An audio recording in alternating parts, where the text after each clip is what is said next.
Good morning, everyone, and thanks for joining us for the fifth installment of the Chamber's Now and Next series.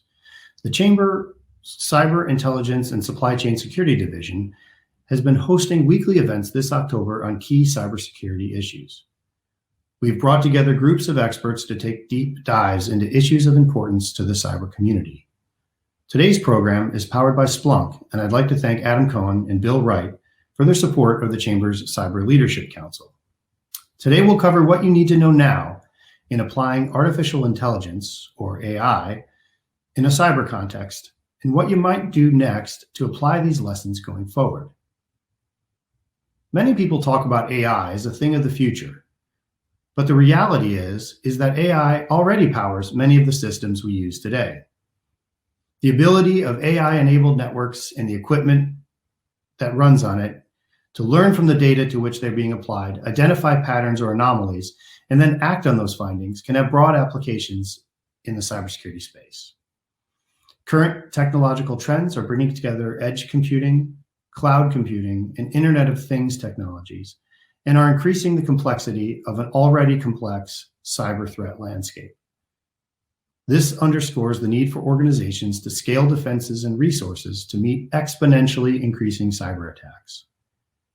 AI will play an important role in shaping how organizations of the future secure their data and systems. It also will impact how cyber attacks will be, or perhaps already are, being conducted now, and how defenses to such attacks will be mounted in the future. Our panel will discuss how businesses can leverage advanced tools to monitor and respond to cyber incidents. In particular, they'll look at how businesses can leverage AI services to better understand the origins of cyber attacks. Our panelists also will discuss how to build AI systems and technologies into cybersecurity frameworks that can monitor networks, detect anomalies, report intrusions, and, in some cases, conduct automatic patching. We will learn approaches on how security professionals can leverage AI to defend vulnerable networks and data from cyber actors, together with the traditional security measures deployed in organizations' architectures. While AI can mitigate gaps in cybersecurity, well-trained personnel are just as important. Businesses have a responsibility to conduct honest assessments of their cybersecurity before employing AI, and should have personnel that can recognize these vulnerabilities and take steps to mitigate them. But first, we'll hear an international perspective on how a regional and international leader in technology and cyber issues is approaching AI. So now I'd like to welcome back to the front of the house the Chamber's Executive Director for Cyber Policy and Operations, Vince Voci. Vince will be serving as the MC for today's program. Thank you all for joining us, and I hope you enjoy the program. Well, thank you, Chris, and a very good morning to our viewers here in Washington, D.C. and around the world. It's my pleasure to serve as today's MC for the Artificial Intelligence and Cybersecurity webinar powered by Splunk. This morning, we are pleased to welcome with us Gaurav Kirthi, the Deputy Chief Executive of the Cybersecurity Agency of Singapore, to provide his thoughts on this subject. Gaurav joined the Singaporean Air Forces in 1998 and served as a helicopter pilot in the Republic of Singapore's Air Force for over 20 years, eventually joining the Cybersecurity Agency as its Assistant Chief Executive. We hope you enjoyed today's event, and we're confident that we will have a unique and informative program for you. Gaurav, the floor is yours.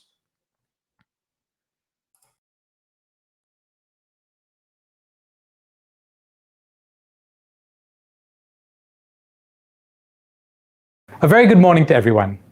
It's my pleasure to be here, albeit virtually, to deliver the keynote government remarks for the US Chamber of Commerce's Now+Next webinar as part of your Cybersecurity Summit on the very trending topic of artificial intelligence, or AI. AI is already here. It's running in non-threatening looking algorithms in servers that are doing simple things like optimizing recommendation engines for what you buy online, what you watch or read online, and who you connect to online. It optimizes our lives in ways we barely understand. It seems non-threatening, but I personally think that the importance of AI should not be underestimated. AI holds great promise to provide solutions for mankind, yet from a cybersecurity perspective, AI can be both a blessing and a curse. In order to maximize AI's benefits while minimizing its risks, the Singapore government unveiled the new National AI Strategy in November last year as the next key step in our Smart Nation journey. Now, the strategy will help us enable the country to seize the new opportunities brought about by AI and create real value for our citizens. It maps out how Singapore will develop and use AI to transform the economy and improve our lives, and cybersecurity is one of the 9 sectors highlighted in the strategy, which also includes other sectors like homeland security, maritime, healthcare, and education, where we think AI will play a pivotal role in reshaping the landscape. There is a cyber dimension to AI that we are also watching somewhat warily. Cyber attackers may take advantage of AI to increase the volume and sophistication of their attacks and to overwhelm traditional defenses. On the other hand, AI can also be part of the solution. Machine learning and AI has proven to be extremely useful when it comes to detecting cyber threats based on analyzing data and identifying a threat before it exploits a vulnerability or does more damage in an information system. Let me discuss 3 issues with you today. Firstly, how CSA harnesses AI to enhance our cybersecurity. Second, how we're thinking about the cybersecurity of AI-based systems themselves. And thirdly, how we are defending against cyber attackers who are using AI. Let me first talk about AI for cybersecurity. Today, cyber threats have become more sophisticated and complex, and it'll get harder and harder to detect the signal in that noise in the huge volume of data that flows through the internet. AI can help to provide instant insights and correlation to enable us to pick up the needle in the haystack, to help us sieve through the noise, correlate relationships of information from the internet to enterprise networks. The key use cases include advanced threat detection using analytics. Now, according to a Cisco survey, only 1 in 4 alerts investigated by Singapore companies are true positives, which means that the false positive rate is 75%. AI and cyber analytics can help potentially the defenders reverse the situation by improving the accuracy of true positives while keeping false positives to a low level. Secondly, AI-enabled or machine-assisted feeds simulating to reduce the level 1 analyst tasks so that our limited manpower can be deployed to higher value tasks. In short, harnessing AI as a force multiplier in the SOC. Thirdly, sense-making and decision-making at the speed of light to achieve decision superiority. Now, on our end, I've listed a few benefits, and we're keen to exploit AI for these. CSA will be introducing an AI-enabled cyber fusion platform to facilitate the automation of threat detection and analysis. This will allow CSA to swiftly triage high-priority cyber evidence that may be the warnings of impending malicious cyber activities, correlate evidence from all sorts of cybersecurity information sources, and conduct the requisite investigations, all of this with an enhanced efficiency. Second, let me move on to cover how we are starting to think about defending the cybersecurity of AI systems. Now, as AI proliferates in digital systems, there are increased concerns that the very AI-enabled systems that defend our networks could themselves be the targets of adversarial attacks. Let me offer a few examples of how AI and cybersecurity systems themselves need protection. In July 2019, researchers in Australia demonstrated that they could bypass malware detection by Cylance, an anti-malware product powered by AI algorithms. How'd they do this? Well, first, they reverse engineered the product to figure out what features it looked at to determine if a file was benign or malicious, and how those features were weighted to arrive at the score of each particular file. Then they correctly deduced that the tool had whitelisted certain families of executable files to avoid triggering false positives of legitimate software. Finally, they extracted strings from one of these whitelisted programs, embedded the benign signature into a malware sample, such as WannaCry, and they successfully demonstrated the exploit to fool the AI engine into misclassifying the malware as benign software. Another example of adversarial attack pertains to data poisoning at runtime. AI relies on large volumes of data to work. Now, in this particular case, email filters that rely on machine learning have been reported to be thrown off track by bots that report massive amounts of spam emails as non-spam. Over time, the machine learning logic does what it's trained to do. It skews the email filter to misclassify these spam email as non-spam. Unfortunately, we don't have the answer to this problem yet. CSA is trying to form a triple helix partnership with industry, academia, and policymakers to study this and explore the development of standards and evaluating regime to ensure that the cybersecurity resilience against adversarial systems and attacks on such systems is well thought through. We also recognize that this is a global problem. Singapore is a small country. We're technologically sophisticated, but we can't do this alone. And so we've taken steps to support international conversations on this issue. This effort on AI security builds on the Enhanced Model AI Governance Framework, which was released by PDPC at the World Economic Forum at Davos in 2020. One of the important tenets in that document was the need for AI to be human-centric, transparent, and accountable. Protecting AI will require us to understand and recognize when it's not behaving properly. This is easier said than done, and there are plenty of unicorn potential startups just looking at this problem alone.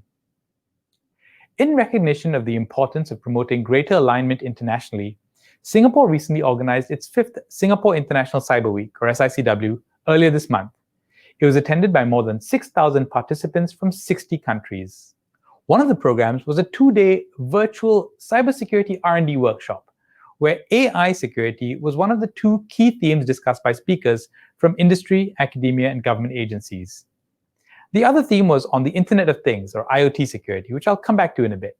The third key point I wanted to talk about was how we defend traditional systems against attackers who use AI against traditional systems. It sounds complicated, but it's actually not as bad as defending AI against AI attacks. Today, even if attackers use AI, the attacks still follow a flow, and there are many frameworks like the MITRE ATT&CK framework to help us understand where an attack might start and where it might end. AI doesn't fundamentally change that equation. It speeds things up for the attacker, but to some extent, the traditional model of cybersecurity still matters, and that's why we still emphasize, from a policy perspective, protecting and defending those systems. I mentioned IoT earlier, and we're beginning to see the convergence of IoT with AI as well, heralding use cases such as hyperautomation. Yet, this represents a very vulnerable conduit that expands our attack surface and can impact our broader cyber landscape. The sad truth is that the vast majority of IoT devices, baby monitors, home routers, fridges, your smartwatches, these are optimized for functionality and cost, but not often security. And this is not just a technical problem. It's about building the trust and partnerships, internationally recognized IoT standards and protocols. Building this confidence between stakeholders requires a fundamentally different way of thinking about how this hyper-connected digital society works. Earlier this month at the SICW, we announced the launch of the Cybersecurity Labeling Scheme, the first of its kind in the Asia-Pacific region. The scheme will be something like a nutrition sticker, something stuck on the side of a box of an IoT device to enable the consumers to make a more informed decision, to help companies that produce IoT devices securely distinguish themselves and perhaps even price their products correctly. And importantly, for CSA, to raise Singapore's overall cyber hygiene by making sure that these IoT devices are built better and more securely. Through this, we hope to strike a balance between raising cyber hygiene and encouraging the advent of new, safe, secure, and innovative products. Overall, though, given the borderless and interconnected nature of cyberspace, a global approach is needed. The scheme is therefore aligned to international security standards for consumer IoT products. In the coming years, further advancements in AI will have a profound impact on national security, the economy, and the way we live in society. We don't have the luxury of time, and we need to move faster so that we can derive value from AI while also mitigating the risks and threats of it. All of this is necessary to foster a resilient cyberspace that serves as an enabler of economic progress in the digital future. With that, I thank you for your attention, and I hope that you have a fruitful webinar ahead. Stay safe, stay secure, and stay healthy. Thank you.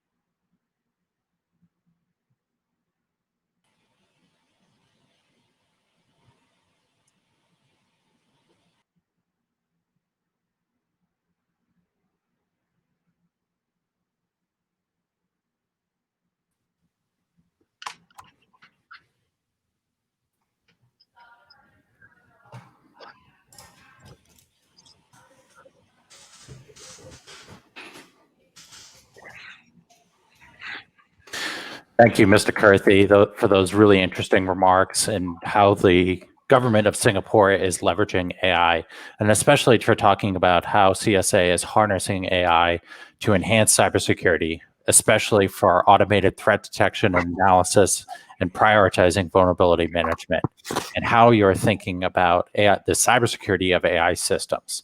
The Chamber shares the goal of raising levels of cybersecurity across the ICT products and services ecosystem, and we look forward to learning more about the government's cybersecurity certification and labeling program.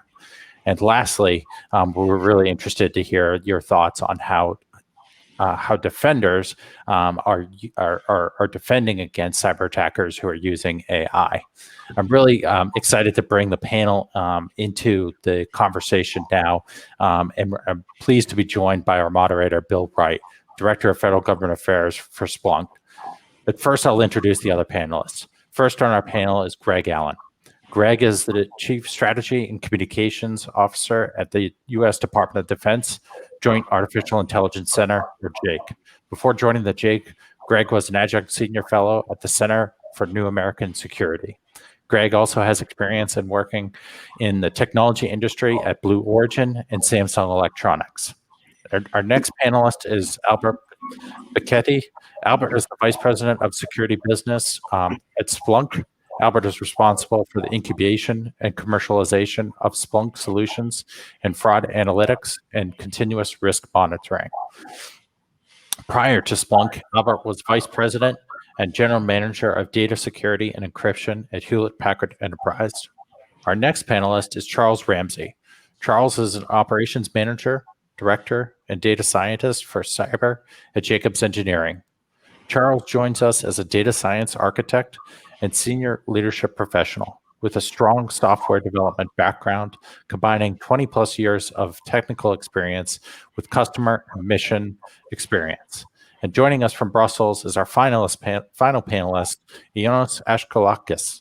Ioannis is the Cybersecurity Policy Officer at the Director General for Communications, Network, Content, and Technology, or DG Connect at the European Commission. He is the editor of 8 cybersecurity books and the author of more than 50 publications in international journals and conference proceedings. He has organized and chaired several prestigious international cybersecurity conferences and workshops, and has participated in more than 20 European-funded R&D projects. And finally, our moderator, Bill Wright. Bill is our Director of Government Affairs at Splunk. Prior to Splunk, he was the Director of Government Affairs at Symantec and a veteran of the Hill, and more than 20 years of legal, policy, and operational experience spanning national security, law enforcement, and international partnership. As you can see from this panel, we bring a wealth of knowledge and experience that will highlight the key issues for businesses and governments as they think about how to leverage AI now and into the future. Thank you for joining us this morning. Bill, welcome to the program. We already have a few questions lined up from audience members. And specifically, a viewer asks if the panel could clarify the difference between AI and ML. We look forward to having you share your perspective and the panel's perspective on these issues. And I'll turn it over now to you for a few scene-setting remarks. Thanks, Bill. Great. Thank you, Vince. Good morning, everyone. Thank you for joining the Chamber's Now and Next Artificial Intelligence Cybersecurity panel. This is Splunk's 4th consecutive year participating in this event, and the Chamber continues to be just an outstanding partner. So thank you, Vince, and thank you, Chris, and thank you to all your teams. Artificial intelligence and machine learning systems have quickly become part of our everyday lives, quietly working behind the scenes, optimizing recommendation engines for what new Netflix show to binge, what to buy online, and assist you during so-called live chats with customer service. But these powerful systems also show incredible promise in helping us to secure our data and systems, and if deployed correctly, go a long way to fight cybercrime. But as our keynote, Mr. Kirti, highlighted, there can be very real risks associated with AI as well. We've got a fantastic panel set up today. We're going to cover a wide perspective of views, both government and industry, national and global. So why don't we just jump right in? Albert, why don't we start with you? In sticking with our now and next theme, for so long, AI ML technologies were lauded for their future promise. They were paired with terms like potential and emerging. But how are organizations leveraging AI and ML technologies in cybersecurity today, right now? And why are they doing it? Yeah, that's a good question. And I think it's best answered by just going to first principles about what the cybersecurity problem looks like for enterprises around the world. And it's fundamentally a data and signals problem, in the sense that you have a lot of machines that are, constitute the fabric of the environment that an enterprise uses to handle its data, to connect its people, to drive productivity. And when you look at that environment and you look at the complexity that comes with all the signals that those machines will send at any one time, tracing and understanding attacks or anomalies is actually a really big scale problem. And when you look at that population and then start understanding how you can discern signal from noise inside that environment in order to understand anomalous situations, you quickly realize that you have to move beyond human scale. And moving beyond human scale in terms of understanding patterns requires that you bring in capabilities that can learn and start to discern differences between normal and abnormal, often trained by large data sets in order to do that very efficiently. And so that's actually the reason why people are, move in this direction and start to invest in these technologies. It's really driven by the need to move beyond human scale. Thank you. Thank you. Anyone else have views on this? Yeah, I like the idea, Bill, and thank you, by the way, Vince and Bill. Thanks for moderating. Super excited to be here. So I like the question someone asked: how do you distinguish AI from machine learning? And I think we consider AI as an umbrella of things. There was a quote in jest that machine learning is written in Python and AI is written in PowerPoint.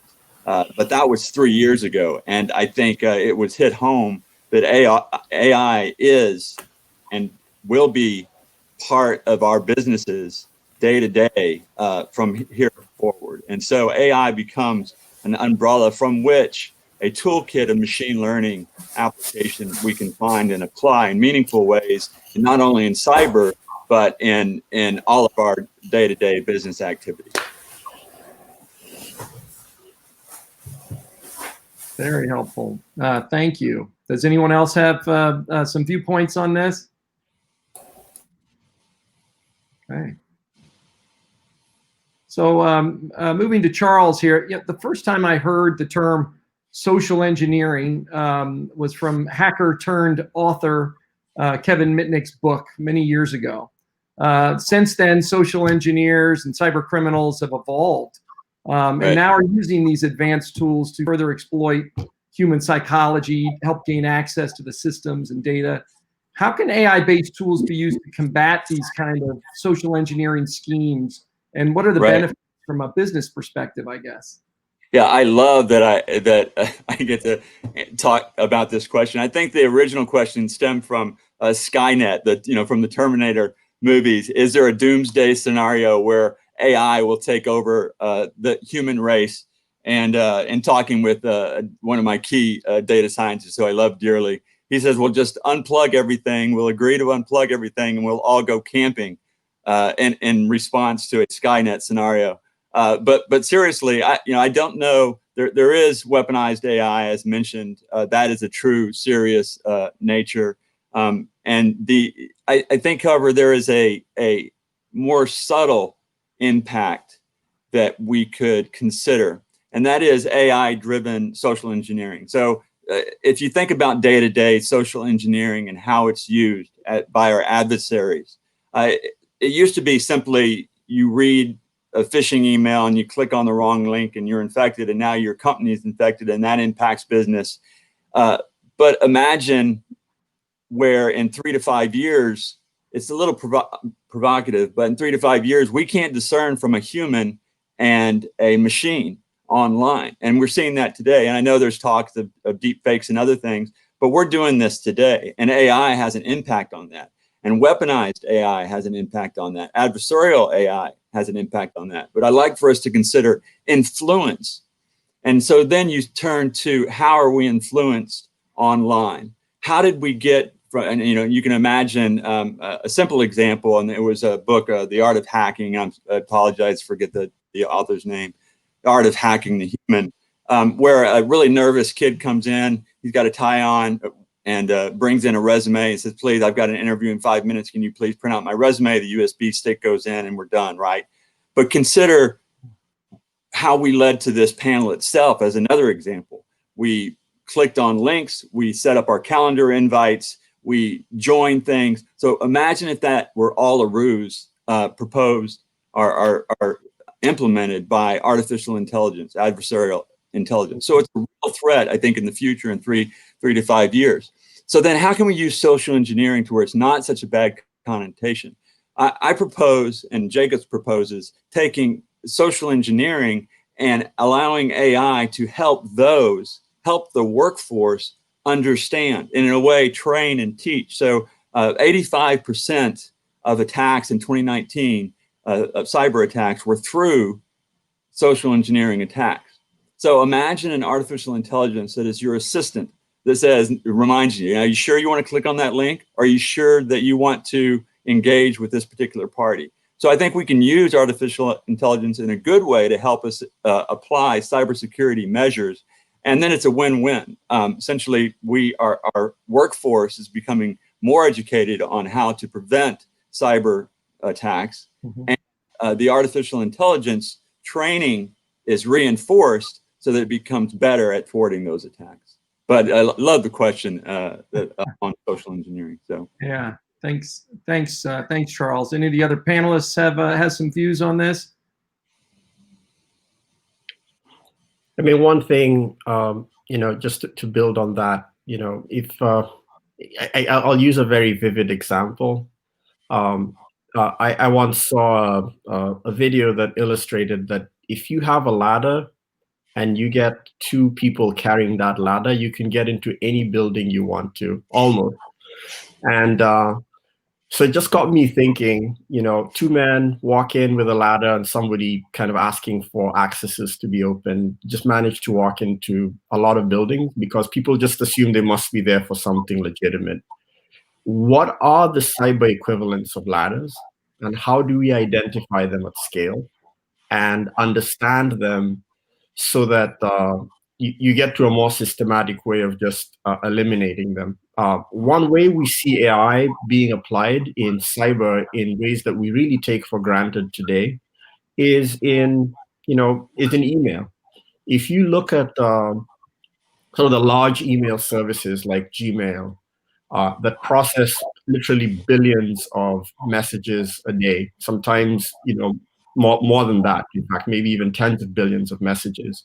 The fact that you don't get overwhelmed with spam has to do with the fact that they have these algorithms and the ability to learn and score things so that you don't have as much spam as possible. So that's just the convenience that has made AI something that we take for granted in our lives. And so there's a lot of protection from social engineering that comes from recognizing things that might be suspicious just in our own environments already.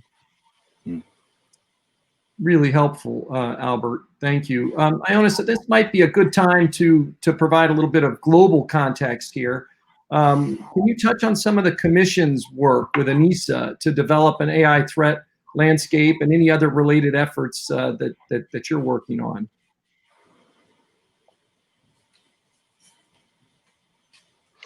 Sure, Bill. Thank you very much, and thanks to Vince and to all colleagues for this kind invitation. So the Commission, so the European Commission has recognized the strategic importance of AI in various important activities and initiatives. So there's a series of activities, and I could start from this broader context and go in particular to ENISA.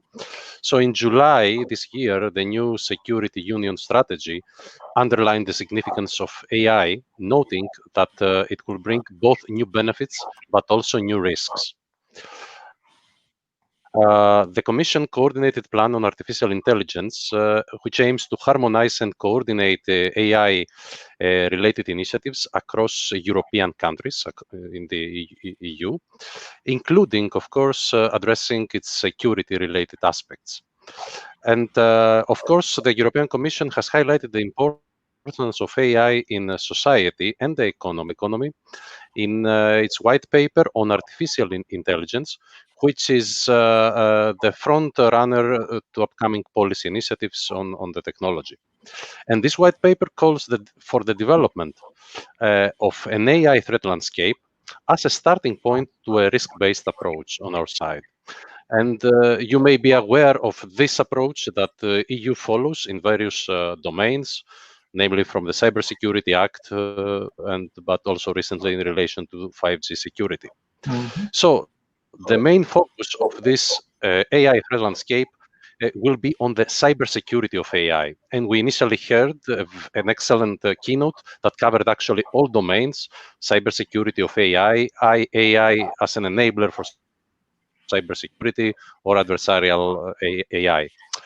But our main reason for this, in order to have this focus, it is the fact that it's further work on AI. Because only when AI itself is secure, then we can use it in a trustworthy manner, and we can further utilize additional cybersecurity operations. So given that the driving force in terms of technologies, and this relates to the question, is machine learning, the main focus of this AI threat landscape is exactly on machine learning and relevant technologies. However, this work will also strive to cover and consider broader aspects of AI, for example, data, infrastructures, algorithms, platforms that are much more generic than machine learning. In this respect, it represents a wider AI ecosystem. So the objectives of this work include the following. So it's a threat analysis. So first of all, the identification, the analysis, and the correlation of a list of assets and a possible taxonomy of these assets, including interdependencies between these assets, and of course the respective asset owners. The identification will be performed through selected use cases that will highlight the key AI features and functionalities. This work will include the identification and correlation of a list of threats and vulnerabilities to be mapped against the list of assets that I mentioned before. And it will also include the description of a representative set of attack scenarios or failure modes in relation to the core AI lifecycle stages. So the method adapted for this study is in line with the methodology developed by ENISA, the EU cybersecurity agency, for the preparation of its regular annual cyber threat landscape. Actually, recently, a few days ago, ENISA released the 2020 AI emerging threat landscape, which is the global threat analysis from ENISA. So following this methodology, we have already identified the assets, the threats, the threat actors, and the combination of these elements, of the assets, the threats, and the threat actors, will constitute the core of this AI threat landscape, which, as I said, is the very first step in order to proceed to this risk-based approach. Thank you. Great. Thank you. Thank you very much. Moving over to Greg now. So kind of along the lines of what Ionis just said, the Department of Defense obviously is such a huge player in artificial intelligence space. From a national security perspective, how is DoD aligning its AI development efforts internationally? Why would that be important? But before you go there, would love to hear from you, Greg, to help us answer the earlier audience question about the distinction between artificial intelligence and machine learning. Sure, and thanks for the opportunity to be here today. I would start by pointing out that artificial intelligence is the umbrella term. So machine learning is a subcategory of artificial intelligence. And according to the Department of Defense AI strategy, AI is simply any system that can perform capabilities that normally require human intelligence. And I hope the first thing that you notice in that regard is that a lot of stuff that has been around for a long time qualifies as artificial intelligence. One of my favorite examples of this is the auto GCAS system. This is a system that can detect if a fighter pilot is passed out, and so the plane is likely to crash because they pulled too many Gs, and so they blacked out. The software on board can automatically detect that the pilot has passed out, turn the control of the aircraft over to the autopilot, and fly level until the pilot regains consciousness. This impressive, very impressive suite of capabilities is undoubtedly an artificial intelligence-enabled capability, and it's been with us since the 1980s. So some types of artificial intelligence, notably everything falling under the handcrafted knowledge paradigm of artificial intelligence, has been with us for a long time. Now, machine learning is different because whereas handcrafted knowledge systems derive their knowledge from a long series of programmed rules, literally typed in by human hands on a keyboard, that long list of rules is the knowledge of the system. It is the intelligence of the artificial intelligence. Machine learning is a different approach, whereby you give an algorithm training data, the algorithm processes that training data and generates its own rules. And that is what we refer to as the AI model. And so the difference in machine learning artificial intelligence systems from handcrafted knowledge artificial intelligence systems is by what mechanism did they arrive at their intelligence? In the case of machine learning, it's learning from data. In the case of handcrafted knowledge, it's programmed rules given by human experts. Now, machine learning has had an incredible decade. Really, since 2012, there's been sort of a combination of factors that have dramatically expanded the scope of applications where machine learning is powerful and practical. These are trends like more computing power, improved machine learning algorithms, greater availability of high-quality training data sets, and also improved open source code libraries and frameworks. So you don't have to start from scratch, you can borrow somebody else's prior work. I mean, that combination of factors has really expanded the applications where machine learning is, as I said, practical and powerful.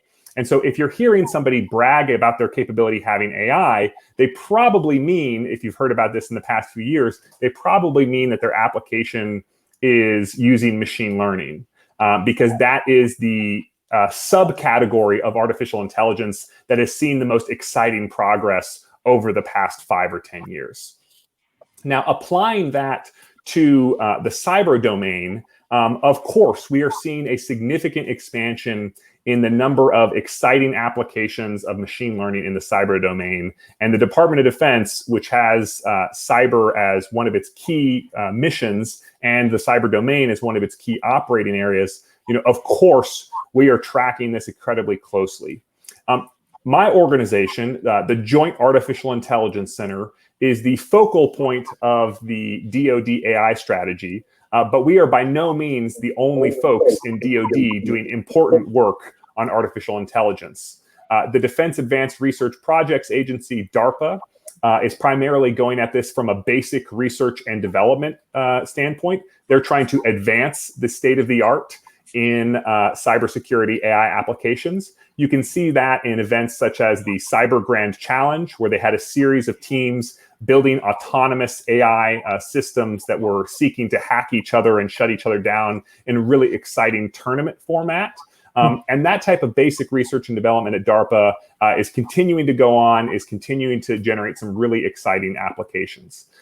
My organization, the Joint Artificial Intelligence Center, has a sort of a different focus area. Rather than advancing the state of the art in cybersecurity research, we're looking to adopt the state of the art as it exists in commercial industry and academia, and really expand the adoption of these advanced capabilities that are more or less ready to go from commercial industry. And so we have a few project areas, and we have partners all across the Department of Defense whether that's U.S. Cyber Command, the Defense Information Systems Agency, the various service cyber commands such as Army Cyber, and a few areas where we think machine learning is especially exciting and worthwhile would be like areas like network mapping. How do you understand what are all the devices connected to your network, and do that in a way that you don't necessarily tip off adversaries that they've been discovered? Other areas would be network incident detection. How do you identify anomalies and also identify the sort of risk profile of various anomalous behaviors? These are areas where machine learning has the opportunity to deliver really significant degrees of increased performance. But one of the barriers to adoption in this category relates to cyber data engineering, which is another one of our big focus areas in the Department of Defense. As I said before, machine learning algorithms, in order to do well, need large quantities of training data, upon which to learn. And one of the challenges for the Department of Defense is that we have a number of different cybersecurity service providers, all of whom might have different approaches to collecting and tabulating their cyber data formats. So looking at what is the best ways that we can sort of unify the picture, unify the data picture from these disparate ecosystems, that requires some sort of changes to policy. And that's another area that my organization, again, the Joint AI Center at DoD, is spending a lot of time and attention. Fantastic. That's the first time I've heard that distinction between AI and ML. Very, very helpful. Would any of the other panelists like to build on that, or do we want to move on? I just got excited, Bill, to hear Greg talk about the partnerships between government and vendors. And there are other efforts that came to mind. DARPA Hacks, as an example, DARPA Acid on social engineering. So the partnership. And the other thing that I really appreciated was hearing the availability of the machine learning tools, and that availability in both the data sets and working in partnerships with government and industry, and having a readily available data sets is huge for data scientists to be able to train on that. And then to be able to build labs together to generate that data is also huge. And I would only reference and piggyback off of that, saying that there are a lot of great research, and I'm excited to hear that Greg has worked towards generating data and pulling down the different data sets that we can share and use. Yeah, maybe just one other thing to add, and kind of building on what Greg said around collaboration with industry and just what the private sector can do to accelerate this. We all recognize that the momentum that builders get, data scientists get from collaboration is just an organic force that has no equal. And so the ability to help teams collaborate, have environments in which they have sort of a developer studio experience around machine learning and data science, to the extent that the private sector can accelerate that, we know that has a significant impact on the momentum for AI and ML overall.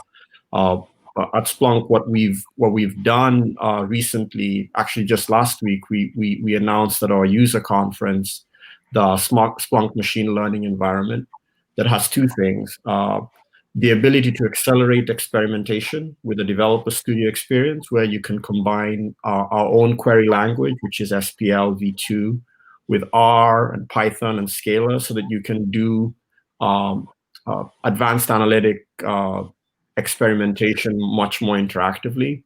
And then what this does, it allows people to simplify development through reuse and collaboration on data and algorithms and models in an enterprise setting. And then the second thing that we worked on, in addition to experimentation, is how you operationalize this, because sometimes this ends up being a challenge. So having more automated ML ops in terms of how you deploy, monitor, and manage models seamlessly, particularly if you're doing this at large scales across lots of data sets, that actually allows people to eliminate resource contention across search and analytics. If, for example, people are using limited resources, for example, in the cloud, how people schedule their jobs, run them, see their results. That's all things that we can do to make things a lot more easy for people. So, with those two things, what we're seeing is just very, rapid adoption and progress in the ML landscape. Yeah, thank you, Albert. Sticking with you again, it's probably no surprise to anyone on the panel or anyone watching, but we face a global cyber skills shortage. The shortage can be particularly acute, I think, in the government. Given that AI and machine learning tools are very good at enabling automation and repetitive data-intensive tasks that might be too labor-intensive for analysts, what impact, if any, does leveraging these AI systems and ML tools have on the growing shortage of cyber-skilled professionals around the globe? Any thoughts on that? Yeah, this is a rich topic. I will start, and I'm sure lots of people, on the panel will chime in. For starters, I will say, getting skilled cyber professionals to focus their very valuable time on the right set of problems is a challenge because of the noise that you see. I think our keynote speaker at the beginning kind of captured this by saying there's a high ratio of false positives usually in data and in signals. And so to the extent that you can minimize that through the application of machine logic that accelerates the filtering, that is a big win, because these analysts with very limited amounts of time and often a lot of turnover because they're being recruited elsewhere all the time, can focus on the problem and be more productive with less resources. So a SOC team that is dealing with a higher rate of true positives in their environment will inherently be more productive, or will be able to get stuff done without having to add more people, or at least will be able to manage with the people that they have.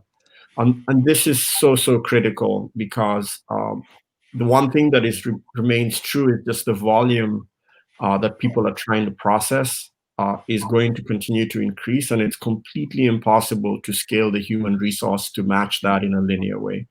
And so that interaction model, I think AI offers the opportunity to start to break that.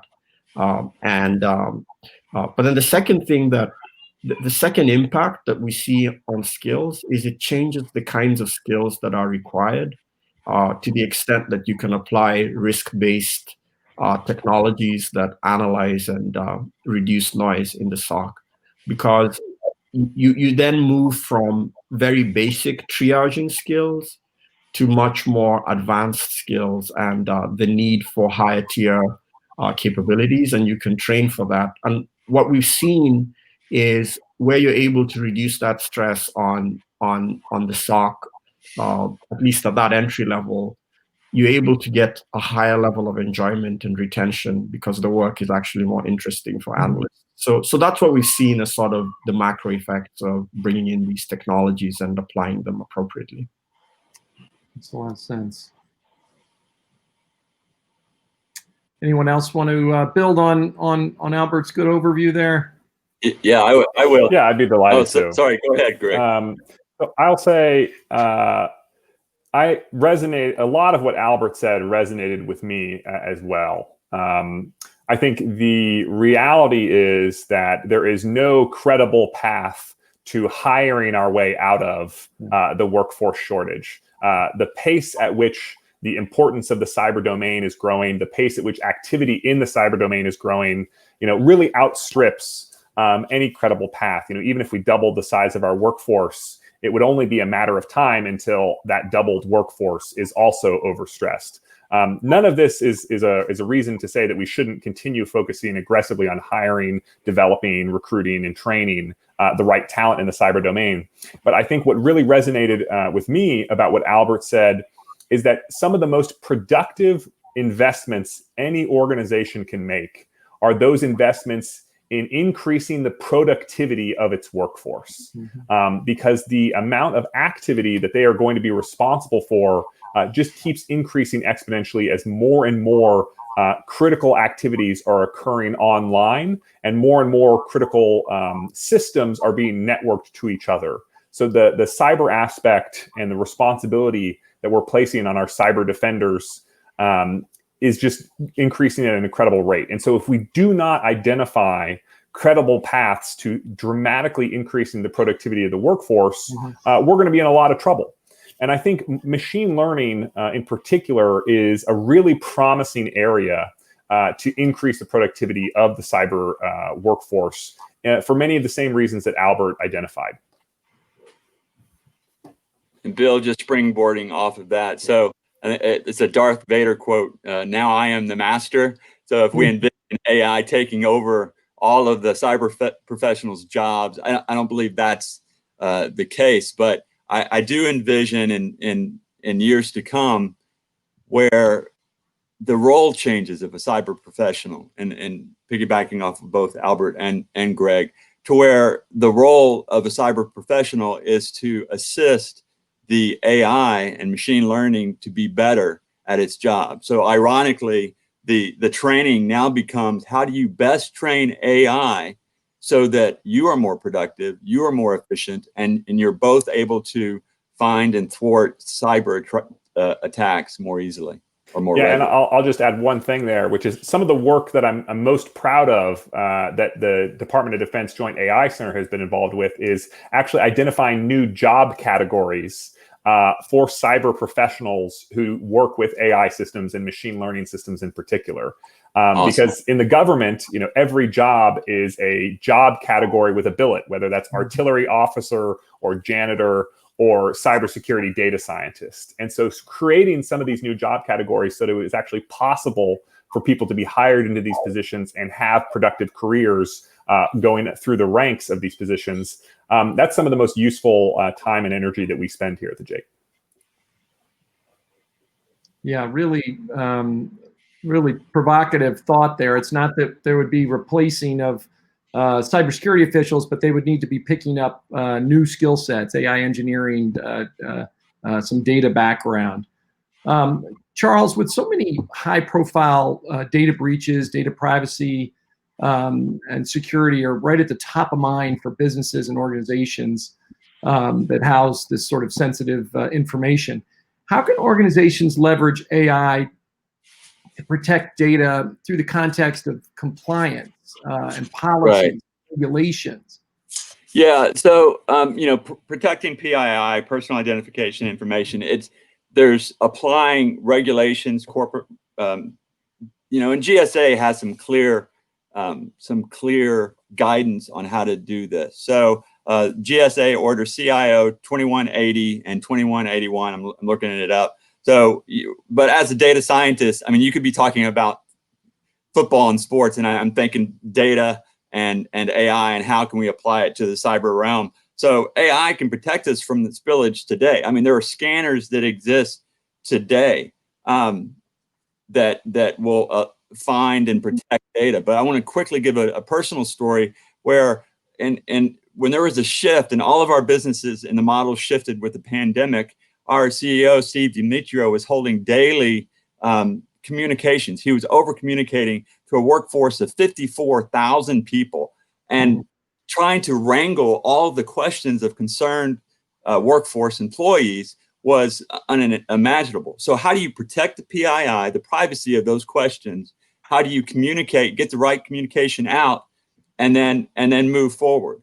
And to their credit, the data scientists took the data and they were able to route the data. The IT professionals were able to take cybersecurity and apply those. So at a personal level, me coming into Jacobs for the first time, I was very impressed with the ability to protect privacy while applying AI. And it was basically routing questions, thousands of questions, to the appropriate personnel to be able to respond to those questions. Thank you.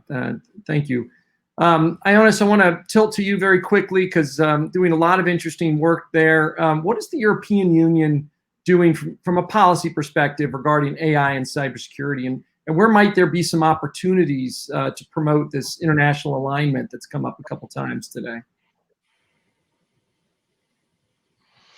Yes, Bill, thank you. Well, a lot of activities, as you mentioned. I already spoke about AI, the white paper, the action plan, and of course, a lot of funding in this domain.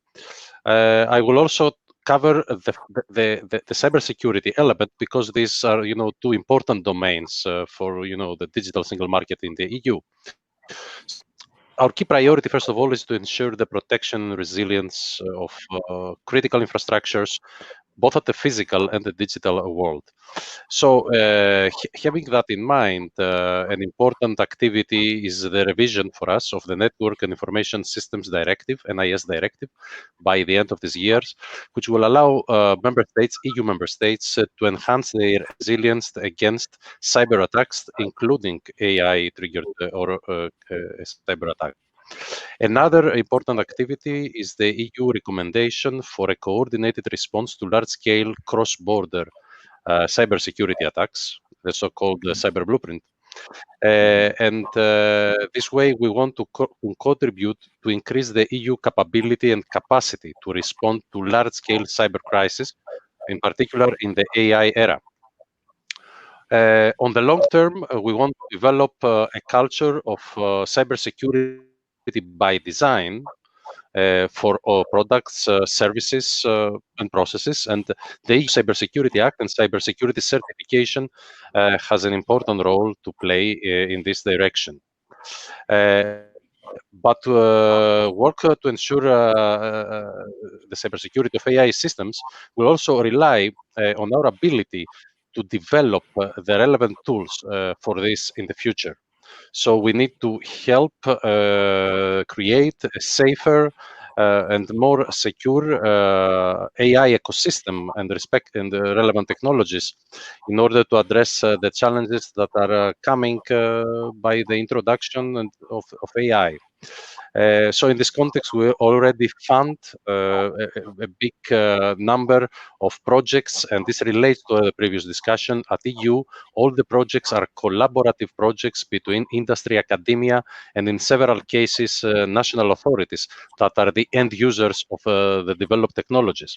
So this is exactly what we do for AI, for example, developing digital hubs, or for building machine learning-based applications and services. For example, we're funding projects that aim to develop AI-based solutions for autonomous cars, for electromobility, in order to mitigate cybersecurity risks in this domain, anti-hacking intrusion detection systems and prevention systems as well. And another important development in this joint approach that we have is the current discussion for the creation of the European Cybersecurity Competence Center and network of national centers that will help us make best use of our resources in terms of research and innovations in order to develop the appropriate technological and industrial capabilities that we need in order to secure our digital single market. So I'll stop here because I know time is very pressing. No, that's super helpful. We're reaching the end of our time, covered a lot of territory, and probably just scratched the surface. But I did want to pass it over to Albert, Charles, Greg. Any final word, any final thought about how businesses and organizations should be viewing artificial intelligence and cybersecurity? Please, Albert, jump in. Just first of all, thank you for this opportunity. And I think these technologies are going to drive productivity, and productivity is the main difference maker. With an eye to that, people need to be obviously very thoughtful about applying the technology to the right problem, but it is one where there's a lot of opportunity. Thank you. Yeah, I'm excited for the panel. Thank you for having me on. It's been a treat. And Jacobs is committed to cybersecurity in healthcare and supply chains and smart cities and airports and modernization. And we recognize that businesses and our models have changed. And in my heart, I believe that artificial intelligence today is helping those business models adapt and remain resilient. And so it's an exciting time for AI and the application in cybersecurity. And thanks for y'all's time. Thank you. Okay, with that, we will close things up. Thank you to the panelists. Thank you to the chamber. Much appreciated.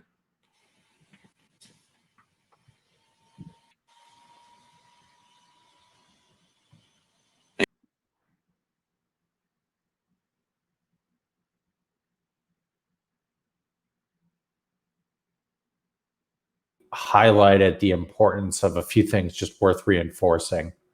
Understanding that AI systems, while key enablers, should be thought of as components of a broader cybersecurity framework, and especially how highly skilled people and sound processes remain important to security for the foreseeable future. Before attempting to use AI systems for cybersecurity purposes, organizations should make sure to have clearly defined outcomes that seek proper oversight over how technology will be applied and audited. AI systems are driven by data, and poorly defined inputs can translate into poorly defined outcomes. I want to thank our partners in the Cybersecurity Agency of Singapore, DoD's Jake, Splunk, Jacobs, and DG Connect for participating in today's event. We greatly appreciate your support and partnership in support of these programs. Later this week, and in fact tomorrow, the Chamber will be hosting a second program on the logistical challenges of vaccine distribution. So diving a little bit deeper into some of those supply chain issues on how we as an economy distribute the vaccine. And then finally, the Now+Next series closes on Monday, November 9th, with a special program on the lessons learned from the APT hacking group Sandworm. For more information on the Now+Next series and to rewatch today's program, please visit events.uschamber.com/nownext. Thank you all for joining us today. Have a great week, and today's program is adjourned.